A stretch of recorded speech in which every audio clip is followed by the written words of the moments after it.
오늘은 이 천자문에 있는 명봉제두라는 걸 가지고 하나의 스토리를 좀 만들어 보려고 합니다.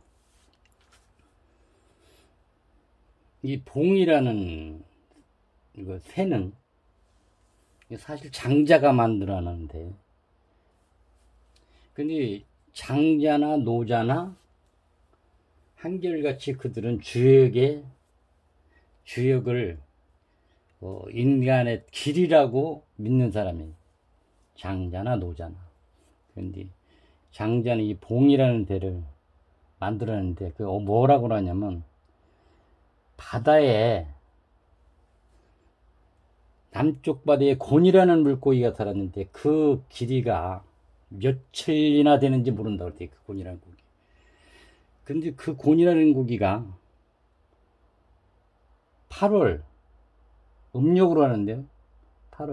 음력 8월 9월쯤 가면은 이 새로 변한다는 거지. 곤이라는 고기가 몇 천리나 되는지 모르는, 그러니까 몇 천리나 되는 곤이라는 물고기가 새로 변해서 남쪽에서 북쪽으로 날아간다. 그런데 그 날개가 하늘에 들이운 검은 구름 같다고 그랬어요. 그 날개가 얼마나 큰지 하늘에 들이운 구름 같다고 그랬어요. 이 장자가 봉이라는 새를 만들면 이게 주역에서는 태양과 바다, 요것을 주역에서는 제일 중요시 하거든요.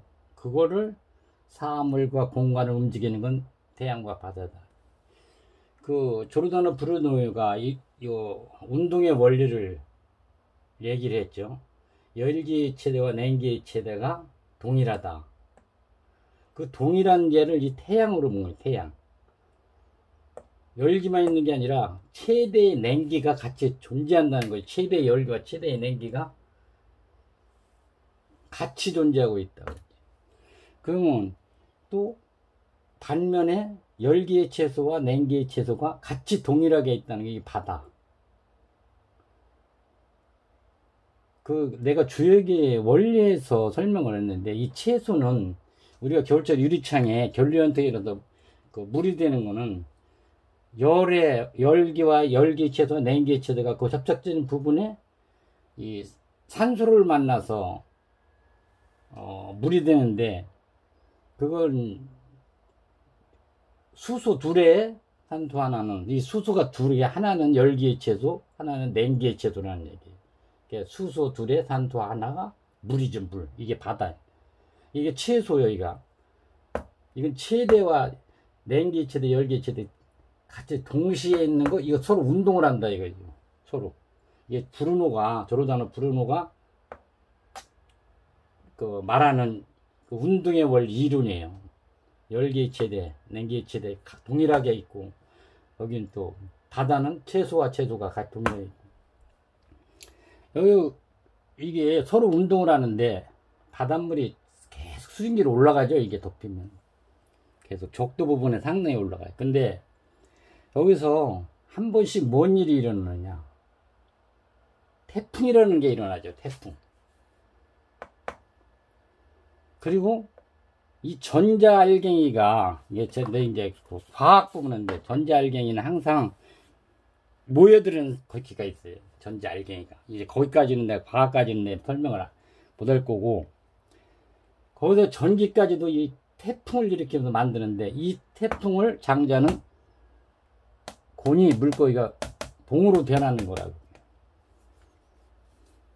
올라오죠? 얼마 전에 용어를 모르는데, 그 용어로는 아주 작은 거죠. 근데 이것이 장자는 말하자면 용을 봉이라고 이름을 지은 거예요. 그래서 어떻게 남쪽에서 북으로 날아가는데,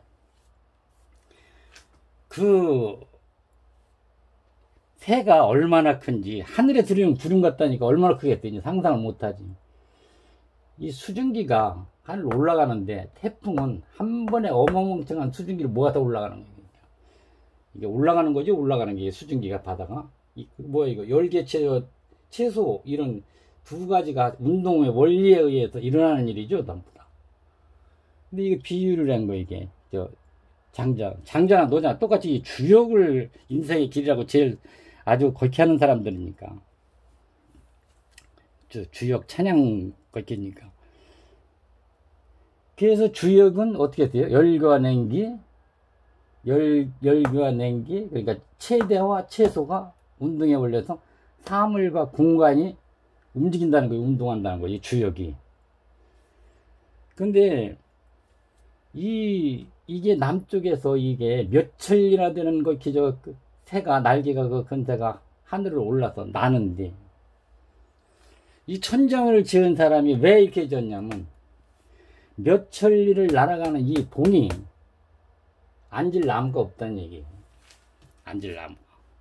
지상에서 나무가 이 봉이 앉을 만한 나무가 없다. 이게 뭐냐? 나무죠. 있어야지. 봉이라는 새가 울죠. 이 새가 앉을 만한 나무가 있어야 봉의 울음소리를 듣는다는 뜻이 이게. 예? 명, 봉, 재, 수죠. 있을 때 나무 수죠. 나무가 있어야 이 봉의 울음소리를 듣는 뜻이 이게. 그 천장을 지은 사람은 그런 뜻으로 이걸 지금 간단하게. 근데 이거 장자가 이런 말을 하니까 뭐라고 하냐면 이제 매미와 비둘기가 뭐라 비아냥거리는 게 아니 기껏해야 앉는 게 느릅나무인데 느릅나무 뭐하러 그렇게 높은데 그 말리까지 올라가냐. 이게 봉을 비웃는 거예요. 매미들. 근데 이 느릅나무를 뭐가 느릅나무냐? 임금을 느릅나무에 비하면 느릅나무? 임금을. 그리고 그 신하들을 매미와 비둘기로 했네요. 매미와 비둘기.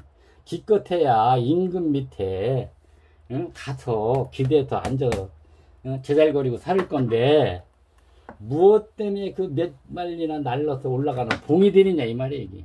봉이 될 필요는 뭐예요? 필요가 없다는 게 뭐 장자의 쓸모 없음의 쓸모는 유명한 얘기죠. 그래서 이게 그 장자가 그러는 게 노이가 생각이 작은데 이 생각이 큰 걸기를 어떻게 알겠느냐. 그럼 명이 짧은데 명이 긴 걸 어떻게 알아. 장자가 한 말이 그래요.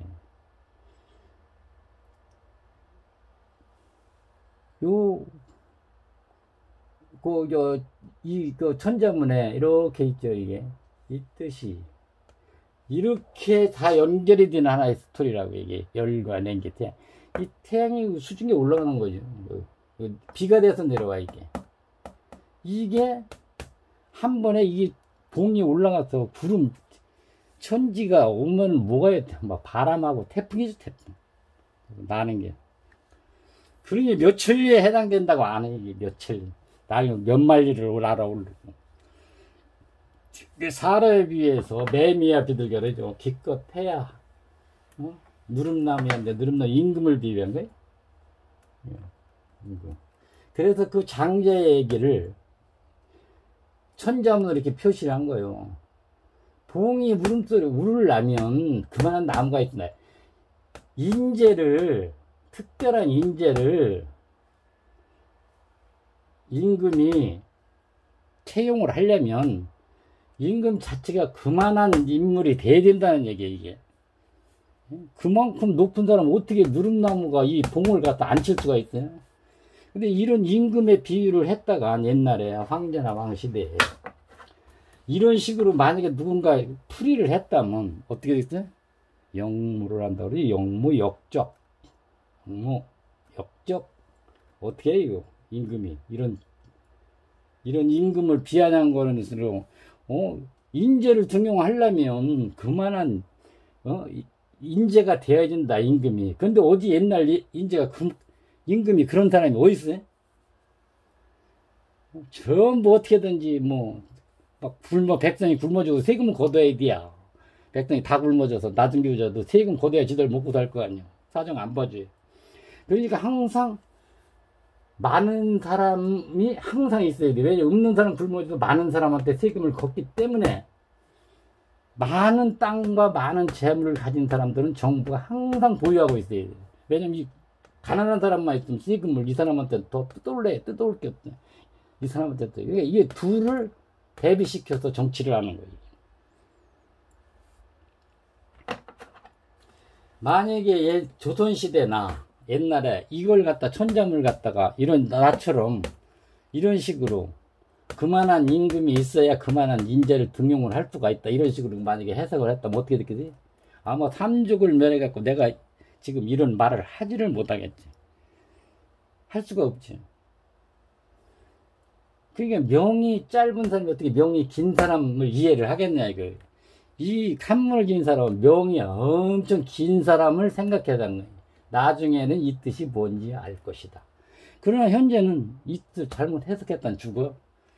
역무로 물려서. 근데 지금은 말할 수가 있죠. 이렇게 떳떳하게.